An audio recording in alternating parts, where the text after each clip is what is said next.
자, 3번. 스포츠의 가장 포괄적인 도덕 규범으로 볼 수 있는 것은? 자, 어떻습니까? 이런 문제를 가만히 보면, 다 우리가 볼 때, 도덕 규범에 포함될 수 있는 것들이죠.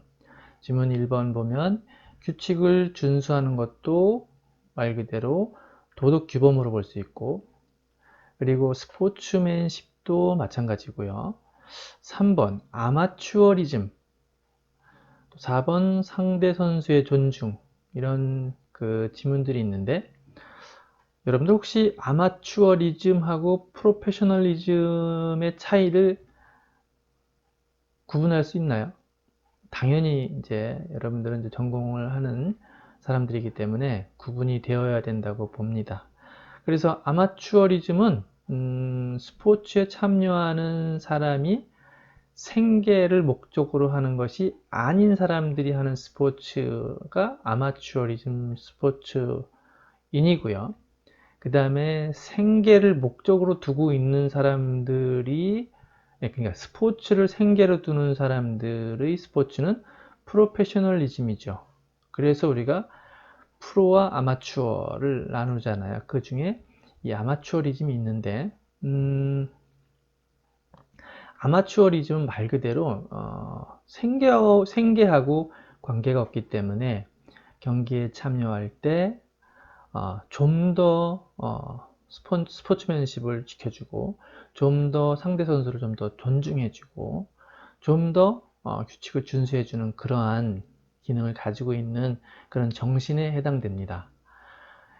예전에 그 마라톤에서 우승했었던 손기정 선수가 이제 입상을 해서 시상식에서 그 이제 상을 주는데, 지금은 이제 올림픽에서 입상을 하면 상금은 없지만 이제 메달하고 뭐 꽃다발이나 기념품을 주는 것으로 끝나는데, 이제 국내에 들어오면 뭐 포상금도 주고 뭐도 주고 하지 않습니까?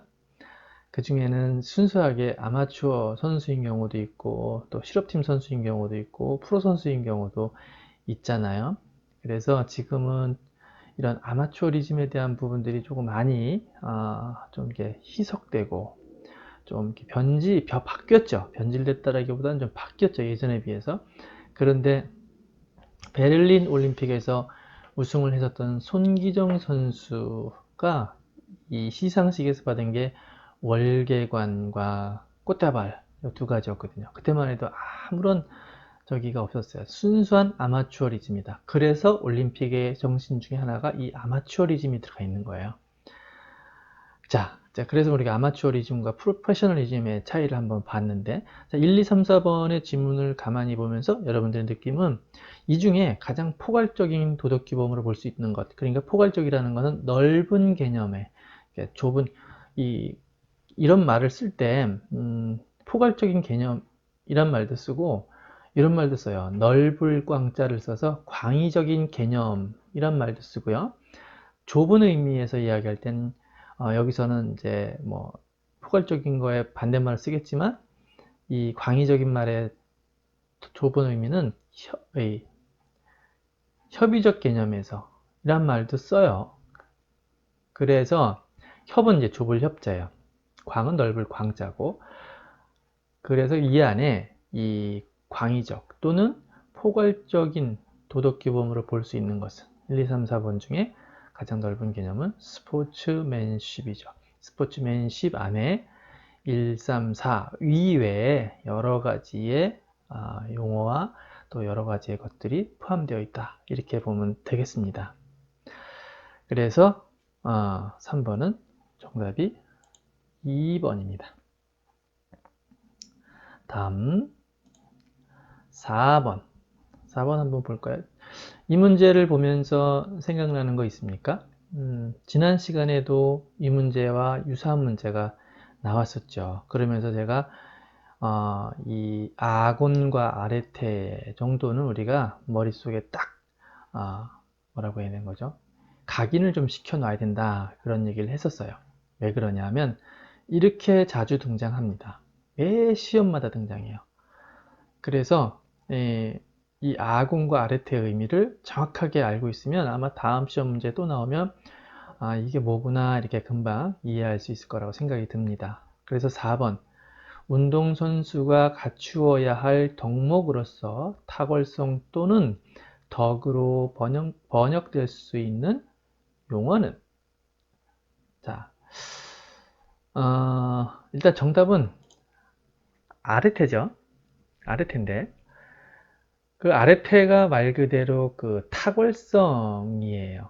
상대방을 경쟁적인 어떠한 그 행동이나 행위로 이렇게 제압하는 것이 아니라 스스로가 가지고 있는 탁월성이라는 것이죠.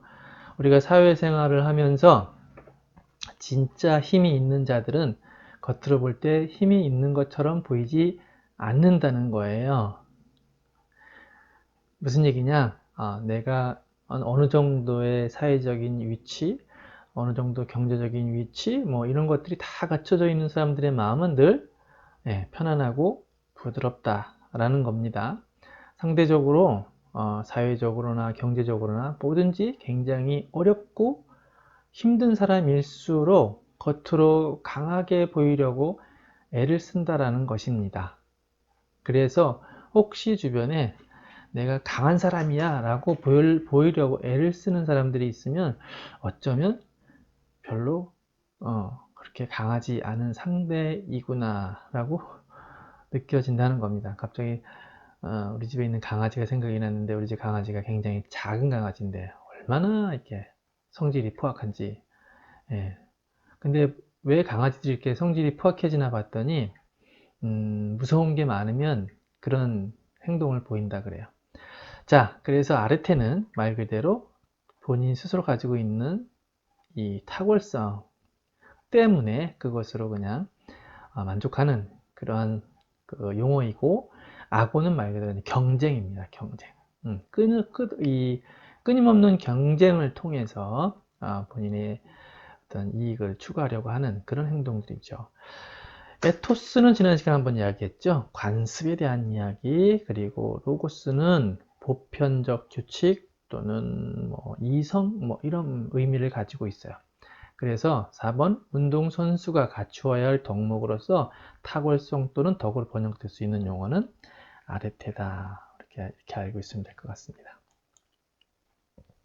자, 5번. 자, 보기, 그러니까 이 박스 안에서 주장하는 이론적 입장은 무엇이냐? 저는 이 문제가 좀 이상한 문제라고 봐요.